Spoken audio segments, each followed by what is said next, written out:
Hello and welcome to Decoding Attachment Styles. Today we are talking about how do avoidant attached persons handle breakups. This is probably going to shock you because I know what you're hearing out there on social media, and I know I generally have a slightly different take than most on attachment styles. And why? Because I have been studying this and I'm obsessed with studying this. But more importantly, I've helped so many people build better relationships with those who've got different attachment styles. Before I continue into the topic, I'm going to ask you to hit the subscribe button or the alert button so you'll be the first to know when there's a new episode out. Let's get to it. An avoidant attached person, well, we believe that they shut their feelings off, and yes, they can, and they can do it very, very quickly. What happens is months later, it's all going to hit them. Here's what's really happening. What they will do to get over you, and what will happen when they start to feel their feelings. And I'm going to go through a timeline with you. If you've never listened to me before, if you've never been on the podcast before, I want to say thank you for joining. I've always advised, I've always advised that you get a notebook and a pen and you take notes. I find that it's the best way to retain information, but it's entirely up to you. You could always save the episode and come back to it later. Let's go through the breakdown of a breakup process for an avoidant attached person. The first to the fourth week after a breakup, what happens is that they start to feel relief. Right? These are people who've been in relationships where they felt suffocated.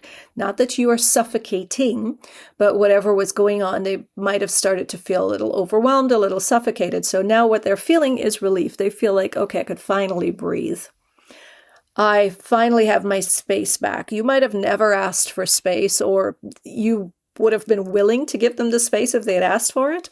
They never did because they felt like if they had asked for that space, you might get upset with them and leave them. They start to feel like, okay, there is no pressure here and this feels good. Shortly after a breakup, they're not sad. They're not missing you because they're fixated on all of the negatives in the relationship. And they actually start to feel free. They start to feel relaxed. They start to feel like I'm not answerable to anyone. I don't have to update anyone on what I'm doing or not doing.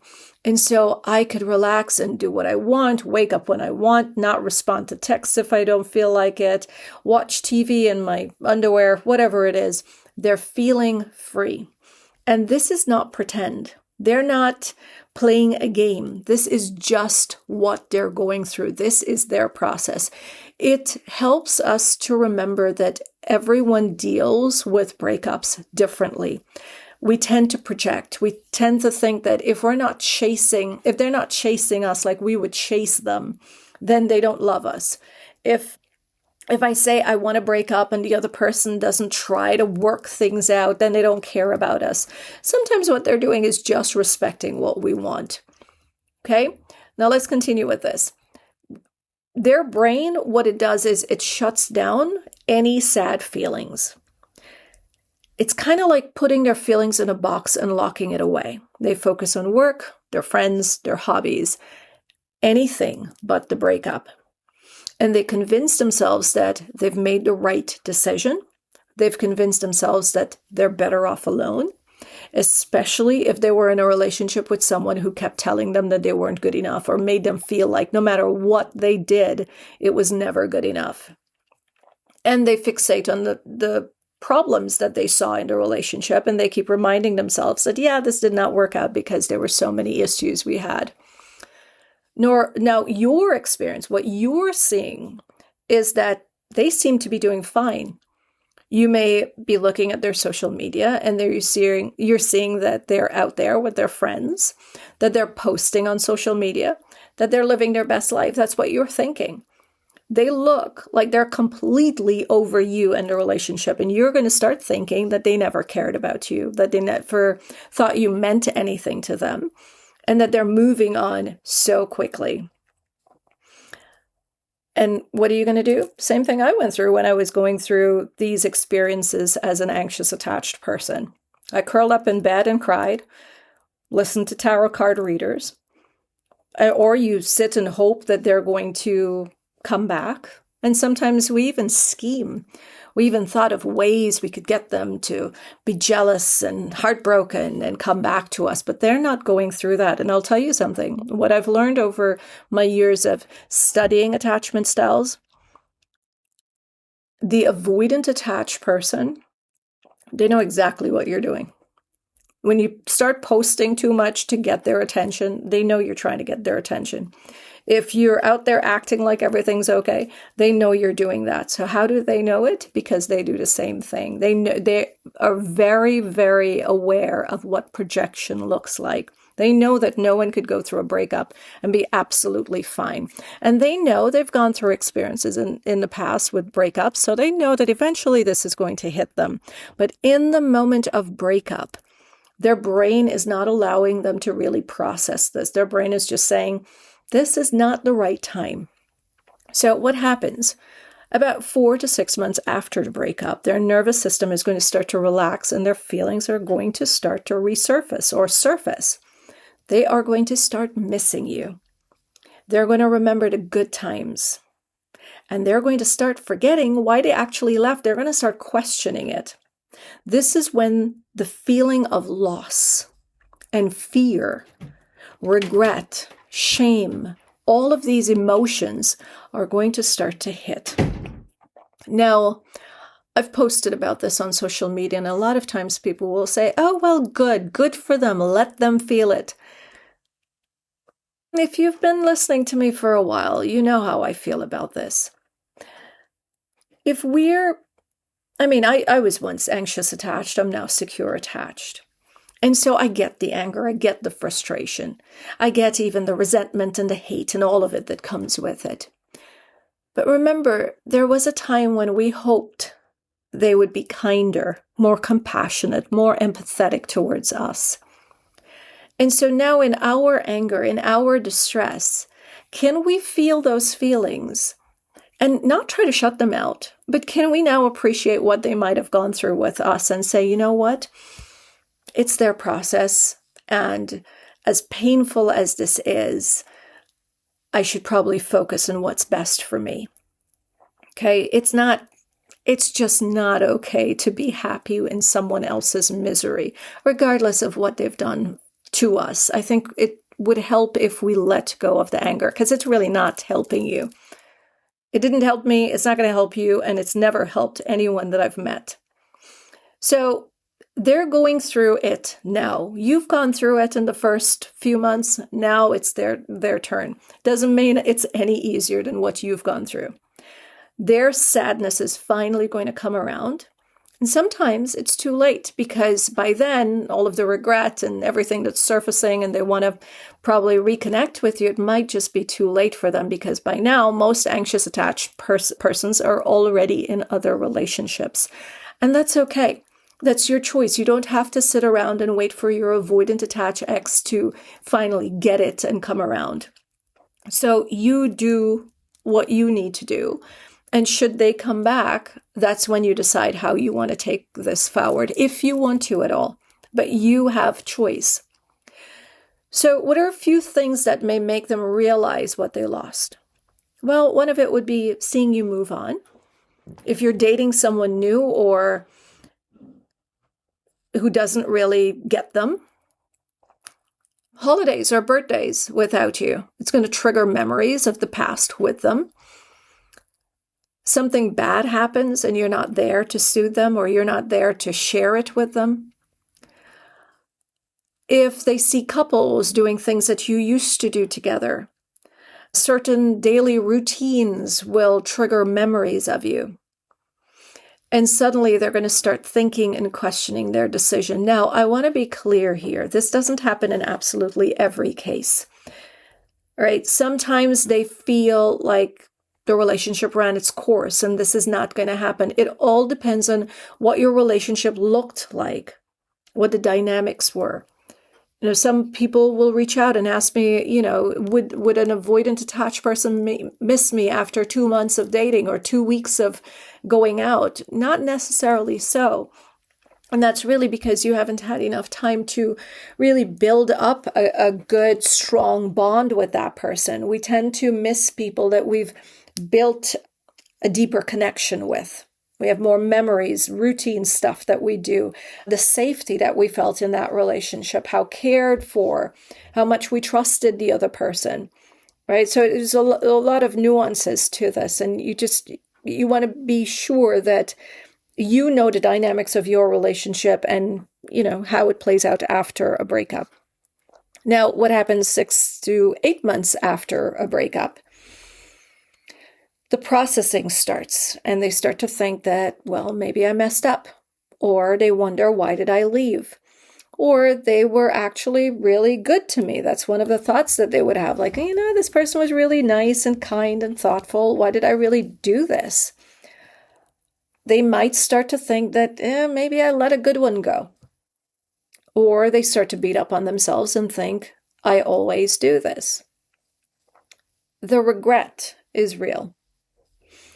Unfortunately, it didn't happen when you were still waiting for them to wake up and realize their mistake. It happens more than likely after you've moved on. Why does it take so long? Well, that's because their brain needs some time, distance, to feel safe before they can start to feel sad. So let's say that you guys just broke up and you're reaching out constantly, you're checking in. They're still feeling suffocated. They're still feeling pressured. Oh, this person expects something from me, and that's why they're reaching out. So they're in the mode of protecting themselves. There's no time to feel sad when we're trying to protect ourselves. There isn't, think about it. Think of if someone's breaking into your home. Fear takes over, and all you're doing is trying to keep them outside, trying to keep them from getting close to you. So you have no time to process anything else. And that's what happens during a breakup. They're feeling like they're in survival mode. And now, whatever it was that you say to them when you're upset, let's say you're going through a breakup, people don't generally say nice things unless it's amicable. But it's usually some really nasty stuff coming at you. And the avoidant attach is going to try to protect themselves from this, the dirty words, the judgmental and critical talks that's coming their way. And so they try to run away from it, stay away from it. And so they're not going to have the time to process anything. And they're not going to have the time to miss you, because who misses when someone's lashing out at them? And this isn't to say that you don't have a right to be upset. This is very separate from that. Of course, you have the right to be upset. What I'm saying is that it is not comfortable for someone to sit and be comfortable when someone's being nasty and mean to them. So what happens is months later, when you're not reaching out, now you've left them, you're gone on with your life, that's when they start to relax enough to process. And it's not that they didn't care. This is all about survival. What it is that the pain of the breakup and what was going on, the chaos, the drama that might have been a part of the breakup, does not help them to pause and miss anything or think about anything that they might miss. Now, why would they reach out? Let's talk a little bit about this, because oftentimes I get this question, will my ex reach out? An emotionally mature and healing avoidant attached person is very different than an emotionally immature avoidant attached person, or an emotionally mature person is different from an emotionally immature person. Our behaviors are going to be very different. The emotionally mature person will try to repair within a week. I know somebody was really shocked that I said within a week. Now, emotionally mature would also mean that this person has been working on their healing, right? It doesn't happen overnight and miraculously. This person might have been in therapy. They might have been working with a coach, reading the self-help books, and actually incorporating tools into their lives to become emotionally mature. And it's something we can all learn. Now, yes, they're going to probably do something impulsively, and then they realize maybe within a few minutes, within a day, that, oh my gosh, I made a mistake here, and they are going to reach out. right? They're going to say something like, I've been thinking about you, or I realize I made a mistake. I miss what we had. Can we have a conversation? They communicate. Now, the thing about healing, you heal an anxious attachment or you heal an avoidant attachment, that means you're becoming more securely attached, which means you start to communicate that way. You start to communicate as a more securely attached person. So it's not difficult for an avoidant attached person who has been doing their healing to communicate. I talk about my partner being more of a fearful, avoidant, attached style person, but he's also been in healing for decades. And it is so beautiful to see how easy it is for him to communicate, for how easy it is for him to be vulnerable. I mean, it appears easy. I don't know what's going on inside of him, but whatever it is, whatever fears he's got, he's always been able to push through that fear and have a conversation. And it wasn't always easy. In the beginning, he would, I remember sometimes he'd say, I have this thing that I'd like to talk to you about. And then he would say the thing.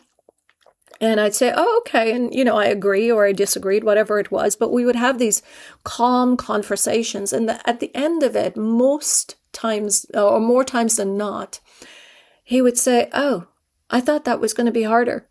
I was thinking about that for weeks. I was thinking about it for months. I didn't know it was going to be so easy. Now, why was it easy?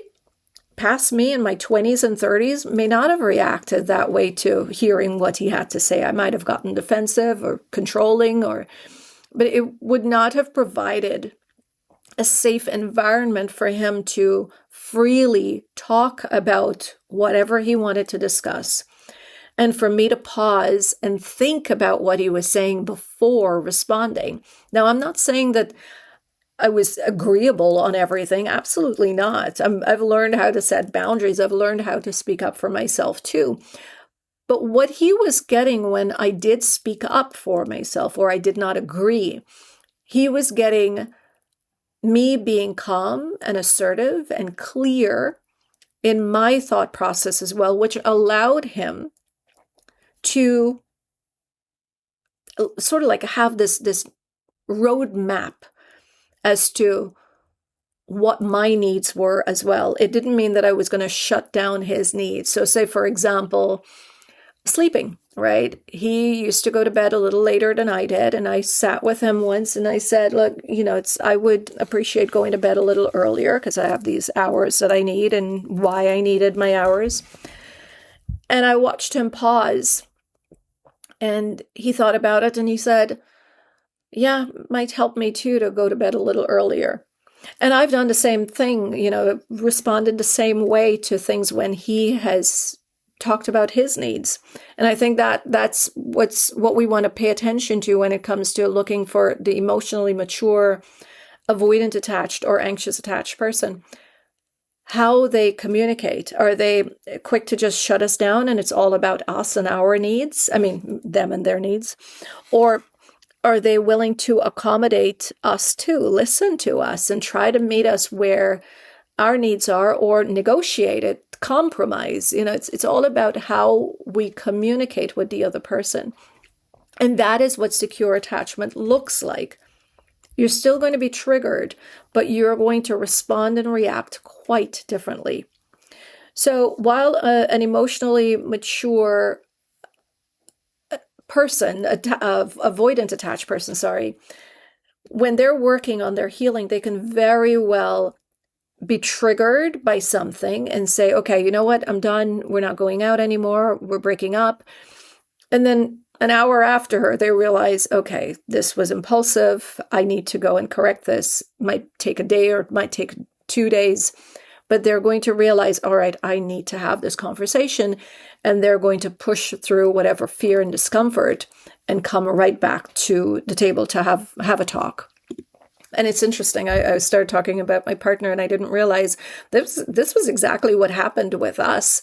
When we broke up, it was very impulsive on his part. And, he wanted to talk about it an hour, 2 hours after. And I told him I needed some time to process. And then a week after less than a week after, he reached out wanting to talk to me, and we had a conversation, and we took our time getting back to the relationship. But there was no rush at that point, because when you notice that someone acts impulsively, right? Even if they're emotionally mature, you need to be careful, and you decide on your own, depending on your circumstance and what you want, how you're going to move forward. Are you going to jump right back into the relationship, or probably need if this person is not in therapy or not, maybe you think that you guys need couples therapy. You get to decide how you want to continue into the relationship. Emotionally mature does not mean that you need to slacken or neglect your needs. Okay, now how does an emotionally immature, avoidant, attached person who is not working on their healing, how would they come back to the relationship? It's going to take a much longer time, because they're working through fears. They're distracting themselves. What is the fear? They don't want to reach out to you and feel rejected. They don't want to feel like, oh, they're chasing you. So there's a lot of ego involved. They're going to take a much longer time. There's some cases where I know people took more than a year to get in touch. And when they got in touch, the theme is they all said, I was building up the courage to come back. Now, please, this does not mean that you sit around and wait for someone for a year. This is not the case in every case. So I don't want you to take this information, grab onto it, and say, well, Annalisa said they may come back in a year, and I should put myself on. I'm just going to stay here and be patient and wait. No, don't do that. Get about your life. Should someone choose to come back, if they want to reach out later on, allow yourself to live now, and when they come back, you decide then what you want to do, if you still want them there or not. But don't sit around, and I'm not telling anyone to sit around. Life is just too short and way too precious to wait for one person to choose you, when there's so many people out there who would just love to be in your company. So don't do that. So let's say, they're out there, they're taking their time, they're not reaching out.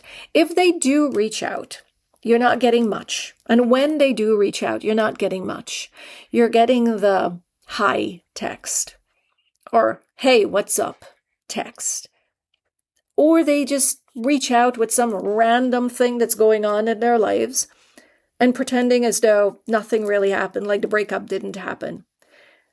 For the love of God, know that you deserve more than that. Know that you deserve someone who is going to put the effort into treating you like a human being who deserves respect. And what does that conversation look like? Hey, I've been thinking about you. I'd really like to have a conversation if you're open to it. Something along those lines. Now, does every avoidant attached ex reach out? Not necessarily. So let's talk about why they may not reach out. Let's talk about the emotionally mature avoidant attached person who has been working on their healing. They're probably going to think, I keep hurting them, especially if they've been in a relationship with someone who seemed to have been in a lot of pain. They're not human beings who want to cause pain. Okay? They're probably thinking, I'm going to respect what this person wants. The person says, their partner, the avoidant attached partner says, I don't want to be in a relationship with you. I want this to end. We're breaking up. The avoidant attached may not reach out to you because they're respecting your decision to break up with them. They are respecting your boundary. So if you broke up with them and you're just playing a game and they don't reach out to you, know that they're not reaching out because they don't care about you or they just suddenly stop loving you. That's not humanly possible, and avoidant attached people are humans. It's because they're respecting your boundaries. Why? Because they know the importance of boundaries. They want their boundaries to be respected, so they're going to respect yours. They're also going to think that you're probably better off.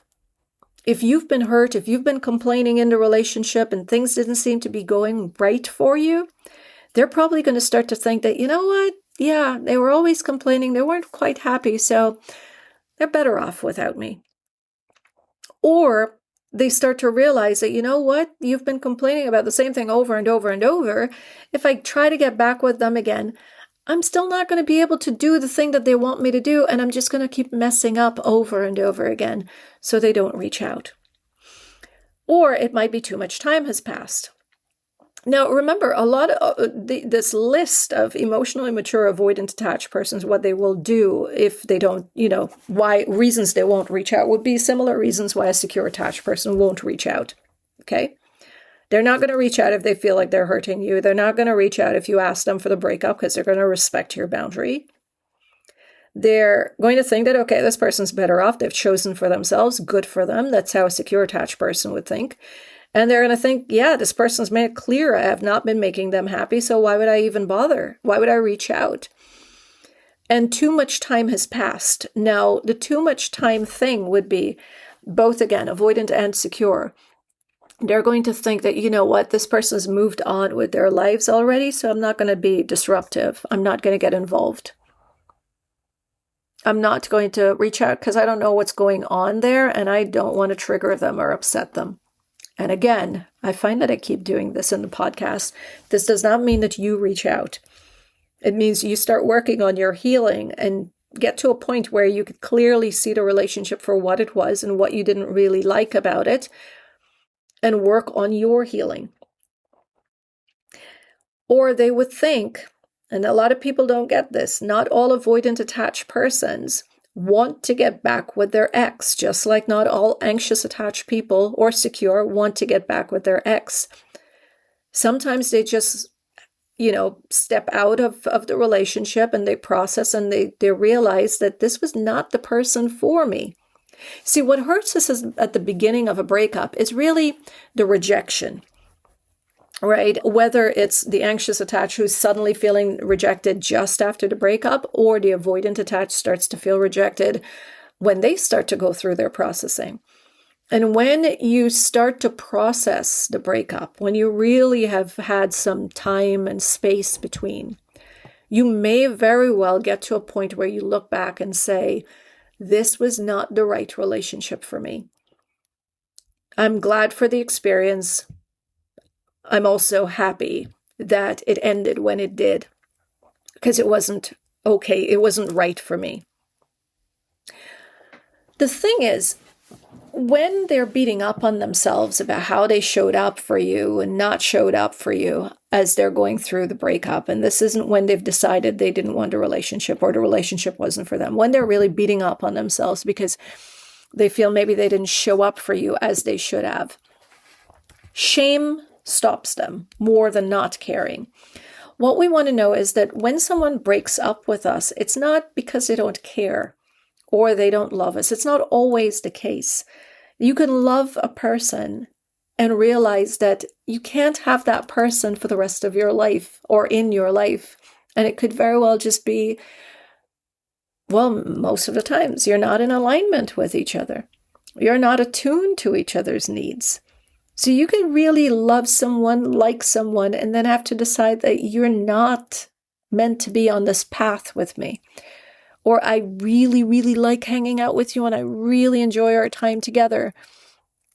But I can't see you as the parent of my children or something of the sort. But it's usually an alignment thing, and that's all right. We're not meant for every human being on this earth. I know it's painful. Now, emotionally immature, avoidant, attached persons will often reach out when things are not going well for them. Something's disrupted in their life and they remember, oh, this person used to be really cool, so I'm going to reach out to them. So it's generally they need validation and they want the good times back, but they have not healed enough to stop and process, what did I do in this relationship that I should have done differently? And I'm going to try to get back together with this person and change those behaviors. That doesn't really happen.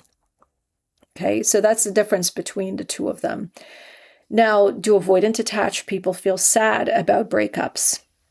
I know what social media says. Social media doesn't want you to believe that avoidant attached persons are humans. I see it all the time. People will say things, the avoidant, the dismissive avoidant, the alien, the monster, the demon, anything but the human. Avoidant attached persons are humans. They just feel things at a different pace and a different time. They process things alone and quietly, and they don't even do that on social media. They grieve privately, right? They grieve and they keep almost everything to themselves. They don't talk to friends about it. The anxious attached does that. A secure attached does it to some degree. So the way they process stuff is going to look disconnected and cold, but inside they struggle as well. You're just not seeing it. And that's the part of them. If we could just remember that, look, this person is going through a difficult time, but it's happening inside. You're not seeing the crying, you're not seeing the breaking down, you're not hearing the complaining, but they're still feeling it. They're humans. And when we could do that, we can have that empathy. And we also see that this person could not meet our needs, and we have our boundaries.